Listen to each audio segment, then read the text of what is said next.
how to cancel Tabby Plus subscription. Many UAE expats are paying 49 dirhams every month to Tabby Plus without even realizing it.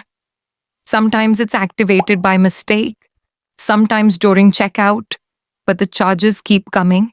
In this video, I will show you exactly how to cancel Tabby Plus safely, step by step without confusion. Your support really helps. Please subscribe to Tap and Solve for more helpful content.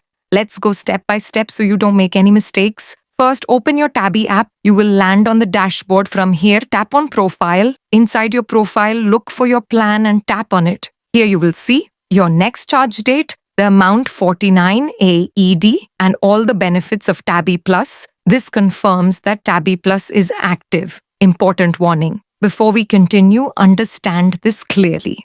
You cannot cancel Tabby Plus if you still have pending installments. Tabby will first ask you to settle any remaining dues. Now scroll down and tap on Change Plan. You will see two options, Tabby Plus, Free Plan. Select Free Plan, then tap Change to Free. At this stage, Tabby will show you what benefits you will lose. Ask for confirmation. Tap on Continue to Cancellation. You may be asked why you are cancelling. You can select Other or simply skip. Now Tabby will ask you to settle any pending amount from previous split payments. Tap on Pay. Select the card you want Tabby to charge. Then tap Pay again. Wait for confirmation.